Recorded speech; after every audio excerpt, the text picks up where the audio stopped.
I still remember the day I found out like it was burned into my skin. It was a bright Saturday morning, the kind where the sunlight filters in through the blinds and makes everything seem softer, except for my stomach, which had twisted so tight I thought I'd be sick. I'd been planning our wedding for months, pouring every ounce of myself into it, picking the flowers, writing the vows, imagining us standing there, forever kind of stuff. I'd been so proud, so eager to start this new chapter with her. Her name was Emily, and I honestly thought she was the one. It started as a normal day.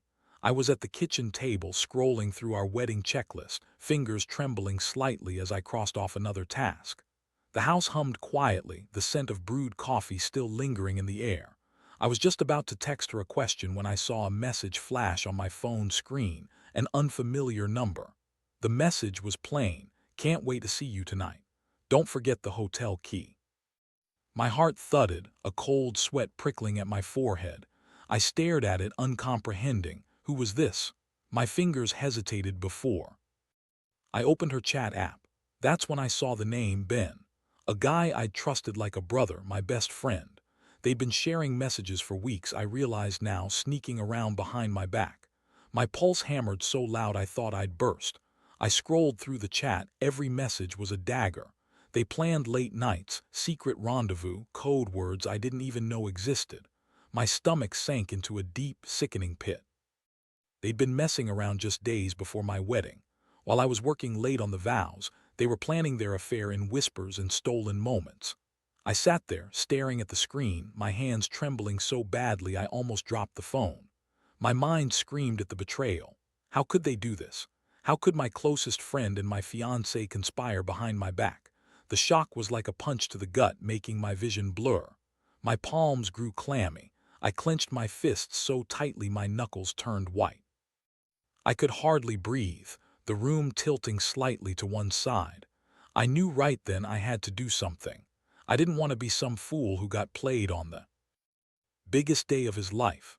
But more than that, I wanted revenge, something to make them regret crossing every line, especially in the moments I'd been dreaming of for years. I had to act, and I had to be smart about it. I couldn't let them see me break, not when I was planning my next move. I closed my eyes, trying to steady my racing mind. When I opened them again, I made a silent vow. I would find my own way to settle the score. The betrayal cut so deep it made every nerve in my body hum with anger. But I knew I couldn't just lash out blindly. That wouldn't teach them anything. I had to be calculated, precise, like striking a match that would burn everything down without me getting singed in the flames. I needed proof, something I could use. I started digging through her things, her emails, her social media. I found a few more messages, more hints, enough to know I was right. She'd been planning this for a while, and I was just her last target. That's when I realized I had what I needed, the evidence that would flip this all upside down. And that's when I started to plan my revenge. I didn't want just to confront her in anger. No, I wanted to make her see that I knew everything. I wanted her to feel the same gut punch I did when I first saw those messages. That's when I knew I'd make her regret every single second she thought she could get away with this. It was time to turn the tables, to give her a taste of her own medicine. But I also knew I had to play it carefully. I couldn't just walk in waving the proof around. I had to lure her out, make her think nothing was wrong. I had to get her alone where I could see her reaction, see the guilt, the panic, the shame. I wanted her to see what she'd done to me in the harshest way possible. I sat back and let the plan form, feeling a strange mix of calm and fury. I knew what I had to do next. It was risky, but I was past caring. This was about justice, not just for me, but for the betrayal I'd endured. Everything was set in my mind. Now I just had to wait for the right moment to execute it. Next part. The day I decided to execute my plan felt like walking on a razor's edge. My nerves were raw, my stomach fluttering with a nervous energy I couldn't shake. Every time I moved, my palms felt slick, and I kept catching myself clenching my fists. I knew what I was about to do, and I knew how much it could blow up in my face. But I also knew I couldn't let this go. Letting her get away with it, with Ben, with everything we'd built, that was out of the question. I had spent the night figuring out exactly how to do it without making a scene. My goal was to catch her off guard, to force her into a moment of truth, no matter how brutal. I also wanted to keep my cool, no yelling, no shouting, just enough to make her realize I'd known all along. It was about control, about making her see that I was one step ahead.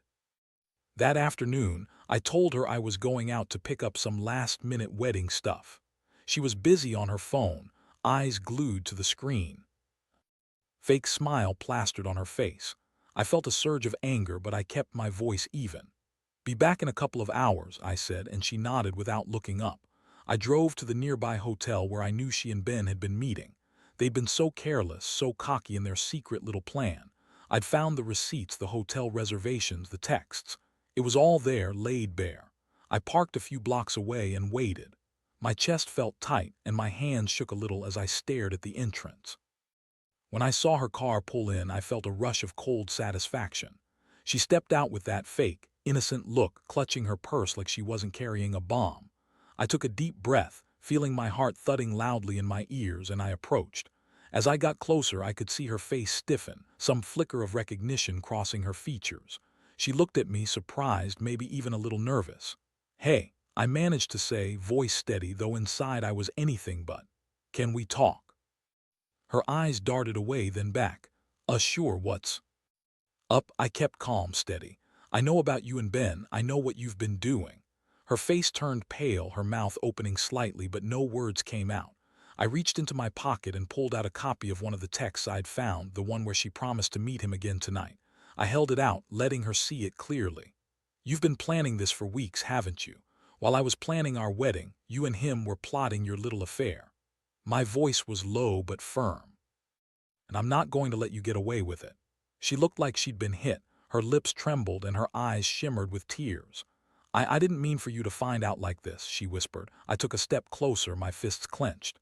"You did mean for me to find out. That's bullshit. You've been sneaking around, lying to my face. All those nights I spent working late, you were with him, weren't you?" She looked down, guilt and shame washing over her face. "It was a mistake. I was confused." I cut her off. "You're not confused. You knew exactly what you were doing. And Ben, my best friend, you're sleeping with him too. How long has this been going on?" She bit her lip, tears streaming now. "It's been a few weeks. I didn't want to hurt you, I swear." "Funny," I said coldly. "You didn't seem to mind hurting me when you were planning this behind my back. And Ben, I trusted him like family. My best man, my brother, that's what I thought." Her voice cracked. "I was so lost I didn't know what I was doing. Please, I wanted to tell you." "No," I interrupted sharply. "You didn't want to tell me. You wanted to keep this secret until it was too late. Well, it's too late now. You're not just cheating on me, you're betraying everything we ever stood for." She looked genuinely broken, tears falling freely now. "Please don't do anything stupid." "I won't," I said, voice cold as ice. "But I want you to think about what you've done. Because I'm not the kind of guy who walks away from this easily. You can start packing your things, or I can make sure everyone finds out what kind of person you really are." Her shoulders shook and she looked like she was about to break completely. I wanted to punch something, anything, to release the fury boiling inside me, but I kept my composure, knowing this was just the beginning. Before I turned to walk away, I looked her in the eyes and said, "Don't contact me again, and don't think this is over. I've got plans now, big ones, and I promise you'll regret crossing me." As I walked back to my car, I felt a strange mix of relief and rage. I'd done it. I'd confronted her, laid everything bare. But I knew damn well this was only the start. She was broken, yes, but I was only just getting started with my revenge. Next part. I got back home that evening feeling as if my body was made of lead. My hands were still trembling slightly, but I forced myself to stay calm. I had the proof. I'd confronted her, and now I needed to finish what I started. I knew she'd be devastated, maybe even regretful. At least I hoped she would be. But I also knew I couldn't just let this go, not without turning it into something she'd never forget. I sat in the living room, the evidence spread out on my phone screen, the plan already taking shape in my mind. I didn't want to just blow everything up right then and there. I wanted her to feel that sting, to realize I was in control. I'd use her own secrets against her, make her see what betrayal really meant. I spent hours poring over her social media accounts, gathering every detail, photos, messages, locations. I wanted to know where she went, who she saw, what she wore. It was all part of the game now. Every piece of her was a weapon I intended to wield. I knew I couldn't just call her bluff. I needed something more personal, more calculated. The next day I went to her apartment when she was at work. I knew she wouldn't expect me to show up, especially not now. I slipped inside quietly, my heart pounding, and looked around. Everything was exactly as I remembered, but this time I was hunting. I rummaged through her drawers, her closet, her purse. I found her diary, small, leather-bound, and full of secrets. That was my jackpot. Her handwriting was hurried, full of regret and guilt. I read her confessions, her justifications, her apologies to Ben. It was all there, laid bare. But what caught my eye was a note she'd written to herself, tucked between pages. Don't forget the hotel key tonight. Her plan was so obvious now. She was so brazen, so careless. I took a picture of the note, then carefully put everything back. I wanted her to realize I knew everything, but I wasn't going to do anything just yet. My plan was to let her stew, to make her wait. I wanted her to feel the gnawing worry, the fear of what I might do next. That evening I sent her a message. We need to talk, come home early. Her reply was quick, nervous. Is everything okay? I didn't answer. Instead, I prepared my next move. I set up a little trap, nothing big, just a simple call with a fake friend I'd made up, pretending to be interested in her. I knew she'd bite. I wanted her to slip up, to make a mistake. I arranged for the call to happen when she was alone, just to catch her off guard. The moment arrived. She was home early, her face pale when she opened the door. I was sitting on the couch, calm, almost bored. She looked wary, nervous. Hi, I said softly. I just wanted to check in. I've been thinking about everything. She blinked, swallowing hard. What do you mean? I mean, I know about the hotel, about you and Ben. I know about the messages, the plans. I paused, watching her eyes flicker with panic. And I also know about the note you wrote. Quite the little planner, aren't you? Her face crumpled, her eyes welling up with tears. I don't know what you want from me. I want you to understand that I'm not just going to walk away from this, I said, voice low but steady. You can't keep lying and sneaking around, so I've decided I'm going to do something about it, something you won't forget. Her breathing grew shallow. Please, just hear me out. I didn't mean for it to go this far. Oh, I believe you, I said sharply. That's why I'm going to give you a little taste of what's coming. I'll let you sit with this and think about it. I reached into my pocket and pulled out a small envelope. Inside was a simple set of keys to her apartment, her car, and a few extra ones I'd taken from her purse. You won't see me for a while, I told her, but I'll be watching, and when I come back I want you to be ready for what's next. Her face was streaked with tears, trembling as she clutched her hands tight. You can't do this. Oh, I already am, I interrupted. And don't bother trying to explain. Just remember you made this bed. Now you get to lie in it. I handed her the envelope, then stood up, feeling the weight of my revenge settle into my bones. I didn't want her to think this was just about anger. This was about sending a message, one she'd never forget. As I turned to leave, she shouted, "You're making a huge mistake." I paused at the door, looking back. No, I'm finally making things right. Next part. The silence after I left was deafening. I could feel my heart pounding in my chest, but I told myself to stay calm. I had executed the plan, and now I just needed to wait. The heavy weight of what I'd just done settled over me, but beneath it all was a strange sense of relief. At least I had taken control, at least I'd done something, no matter how bitter or twisted it was. Over the next few days, I kept a low profile. I didn't reach out, didn't make a scene. Instead, I watched from a distance, observing her reactions, waiting to see how everything would unfold. It was strange. Every little noise, every movement made my stomach churn. I'd check her social media, watch her routines, and I saw her gradually unraveling. Her posts became more desperate, her texts more frantic. I could almost feel her panic through the screen. One afternoon, I caught her trying to call me. She left a message, voice trembling. "Please, just talk to me. I'm sorry, I didn't mean for everything to blow up like this. Just tell me what you want." I listened, my jaw clenched. I didn't return the call. Instead, I let her stew, her guilt mounting with each passing hour. Then came the moment I'd been waiting for, her reaching out to Ben, probably to find out what I'd done or to see if he was still involved. I'd kept tabs on her, waiting for her to slip up, and she did. One night, I saw her text him something that made my blood boil. She wrote, "I'm so scared. He's not talking to me anymore. What do I do?" I couldn't hold back a twisted smile. It was exactly what I wanted. Her desperation was my fuel. I knew I was close to pushing her into a corner she couldn't escape from. The next step was to make her confront her guilt face to face. I arranged to meet her at a neutral place, somewhere public but quiet enough that I could speak without interruptions. I wanted to see her face when she finally realized what she'd lost, what she'd thrown away. I planned to keep her on the edge to make her feel the weight of her betrayal crushing her. When she arrived, her face was pale, eyes red-rimmed. She looked like she'd aged 10 years since I last saw her. I greeted her coldly. "Thanks for coming," I said, voice even.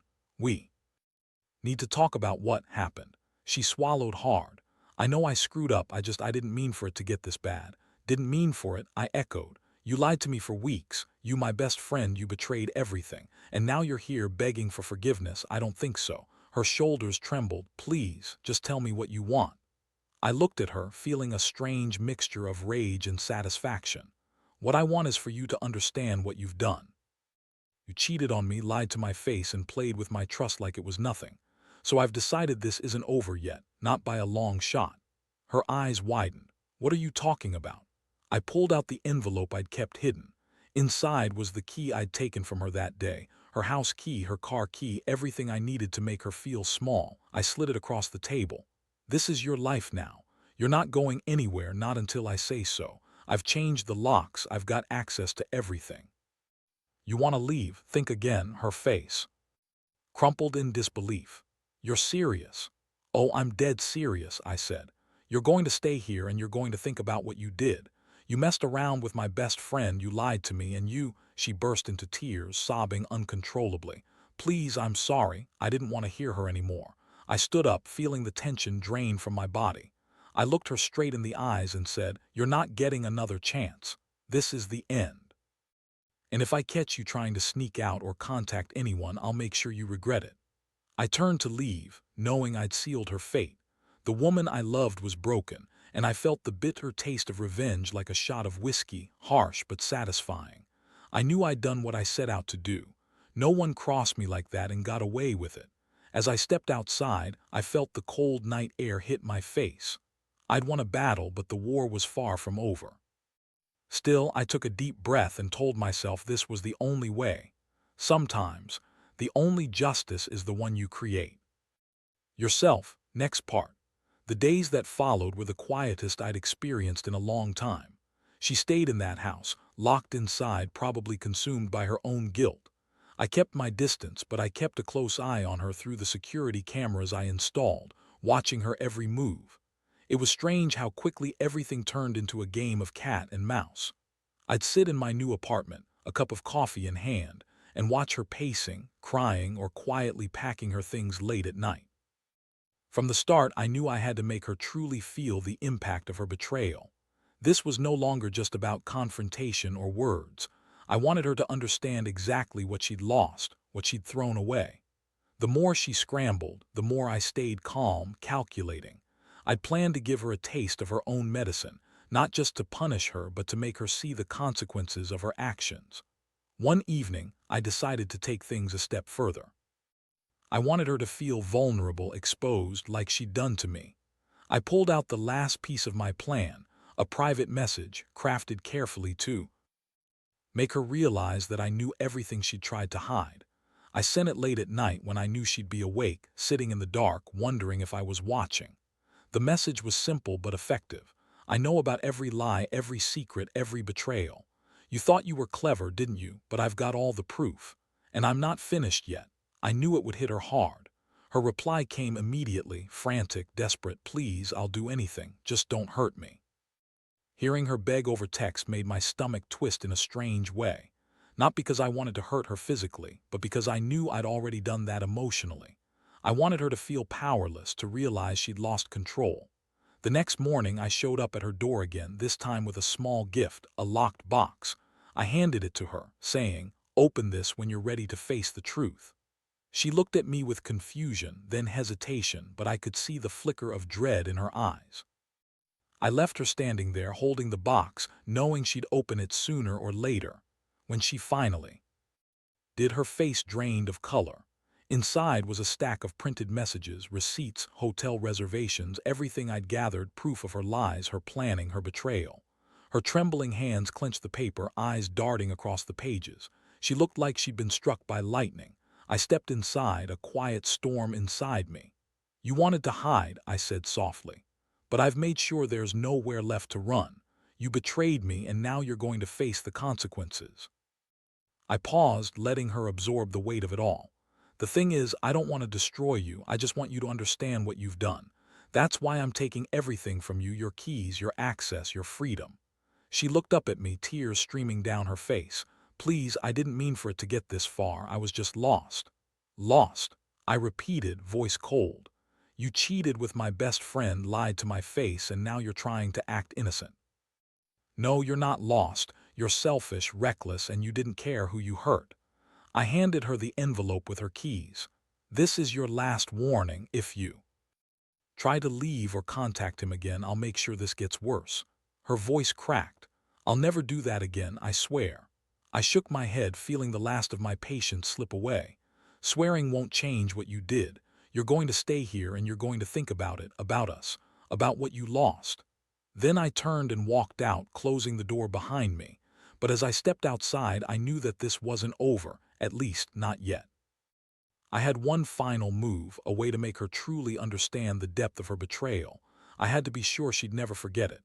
That night I made a call I knew would echo in her mind forever. My voice was calm but icy as I set the stage for what came next. "Hey, it's done. She's locked in, keys are in my hand, and I've made sure she understands she's lost everything. Now I want you to do something for me." The plan I laid out was simple but effective. I wanted her to feel the full brunt of her actions. The next day, I handed over the keys to her apartment and her car, along with a letter. "This is the end. You betrayed me and I won't be coming back. It's over." Then I went to the courthouse to file the paperwork for divorce. Standing in that cold, sterile room, I felt a strange sense of closure. I handed over the final documents, signed my name, and watched the clerk seal my separation. This was the last step. The chapter was closing, and I was finally free from the betrayal that had haunted me. As I left the courthouse, I told myself one thing. Sometimes the only way to move on is to take control, to make them see what they've lost. Revenge, for me, wasn't about destruction. It was about reclaiming my dignity. Because in the end, I learned that a man's strength isn't just in how he loves, but in how he rises after being betrayed. Next part. The days that followed felt like the last pieces of a puzzle falling into place. I moved out of the house we shared, packed my things with a measured calm I hadn't felt in years. The apartment was silent now, empty of her scent, her lies. I handed over the keys that day with a sense of finality, knowing I'd taken back what was mine, my peace, my dignity. Standing outside that courthouse after signing the divorce papers, I felt a strange mix of relief and emptiness. It was over. The betrayal had shattered everything, but I finally had the closure I desperately needed. I watched as her world unraveled from afar, her social media posts filled with apologies, her calls to mutual friends asking what had happened. I knew she'd regret it forever, just as I had hoped. Inside, I felt lighter, freer. The weight of her deception, her betrayal, was lifted from my shoulders. I was no longer a victim of her lies. I'd taken control of the situation and reshaped it into my own terms. It wasn't about revenge for revenge's sake. It was about reclaiming myself, about ending the nightmare she'd spun. I finally sat down one evening in the quiet of my new place and took a deep breath. I poured myself a drink and looked out the window at the city lights flickering below. My mind drifted over everything, the pain, the anger, the planning, the confrontation. I felt a strange sense of pride. Not because I'd hurt her, not because I'd destroyed her, but because I'd stood my ground when it mattered most. That night, I realized something important. Betrayal cuts deep, but it also reveals who you really are. I could have fallen apart, become someone I didn't recognize. Instead, I chose to be stronger, more deliberate. I turned my pain into power, power that now belongs solely to me. I learned that sometimes the best revenge isn't just getting back at someone, but reclaiming what's yours and walking away with your head held high. Because no matter how much someone betrays you, It's how you respond that defines you. Now I'm rebuilding. I've started dating again, cautiously, carefully. I'm learning to trust again, but with my eyes wide open. The scars from this betrayal will always be a part of me, but I refuse to let them define my future. And so, I share this story to remind anyone listening, if you're ever betrayed like this, remember, your worth isn't dictated by someone else's betrayal. Take control, make your move, and walk away knowing you're stronger than anyone who tries to tear you down. Because in the end, the only true revenge is living well after they've tried to destroy you.